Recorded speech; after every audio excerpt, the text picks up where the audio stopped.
Thank you.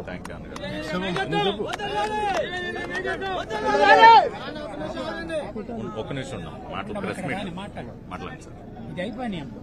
అందరికీ నమస్కారం.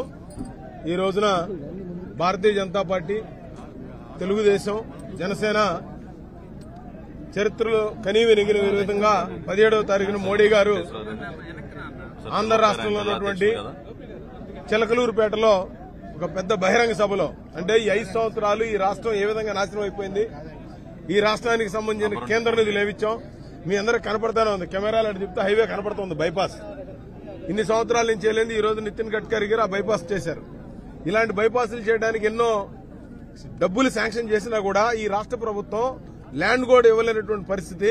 8 లక్షల కోట్ల రూపాయలు అప్పులు చేసినటువంటి ప్రభుత్వాన్ని గద్దె దించడానికి మోడీ గారు ఒకే ఒక పాయింట్ చెప్పారు. బీజేపీ ఎప్పుడు కూడా రాజనీతిని రాజకీయం కోసం చేయదు. రాజనీతి ఎప్పుడు కూడా దేశ అభివృద్ధి కోసం, దేశ సంక్షేమం కోసం చేస్తుంది. అందుకే ఈ రోజుని ఎన్డీఏ కూటమిని ఏర్పాటు చేయడం జరిగింది. అందుకే దేశం అభివృద్ధితో పాటు ఈ రాష్ట్ర అభివృద్ధిని కూడా ముందుకు తీసుకువెళ్లాలనేదే మోడీ గారి ఉద్దేశం. అందుకనే నేను ఈ రోజున అందరికీ మనవి చేస్తా ఉన్నాను. రేపు 24లో మీరు రేపు భూమి దద్దరలే విధంగా ఈ ప్రభంజనాన్ని చూసి వైసీపీ పార్టీకి నామినేషన్లు వేసేవాళ్లు కూడా దొరకనని నేను భావిస్తా ఉన్నా. మీరు తర్వాత ఇదే మీరు చూడండి 18వ తారీఖున పత్రికా విలేకరులు. ఎందుకంటే వారికి ఈ రోజునే భయపడిపోయి ఏది పడితే అది మాట్లాడటం, ఏది పడితే అది చేయటం, గ్రాఫిక్స్ లో జీవిస్తా ఉన్నారు. చివరికి వాళ్ళు సిద్దం అని చెప్పి మొన్న మీటింగ్ పెట్టిన తర్వాత ఇంటికి వెళ్ళడానికి సిద్దంగా ఉన్నారు.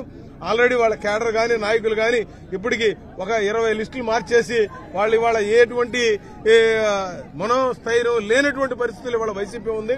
అందుకనే రేపు 17వ తారీఖున ఏదైతే మన సభ ఉందో, ప్రధాని మోడీ గారు, అదేవిధంగా చంద్రబాబు నాయుడు గారు, అదేవిధంగా జనసేన అధ్యక్షులు పవన్ కళ్యాణ్ గారు, పురంధేశ్వర్ గారు, నారా లోకేష్ గారు, వీరందరూ కూడా మరి ఈ 3 పార్టీల యొక్క కలయిక, త్రిమూర్తులు ఏ విధంగా కలిసి పనిచేస్తారో ఆ విధంగా ఈ యొక్క సభని మనం ఈ క్యాడర్ అంతా కూడా కలిసి జనాన్ని మొబిలైజ్ చేసి లక్షలాది మందిగా వచ్చి ఈ సభతోనే రిజల్ట్ వచ్చే విధంగా 2024, 2014లో ఏ విధంగా ఈ 3 పార్టీలు ఒక మంచి రిజల్ట్ తీసుకొచ్చినాయో అదే విధంగా ఇప్పుడు కూడా రిజల్ట్ వస్తుందని భావిస్తూ నాకు ఈ అవకాశం ధన్యవాదాలు తెలుపుకుంటూ, ముఖ్యంగా ఈ రోజున భూమి పూజ ఒక మంచి వాతావరణంలో జరిగింది.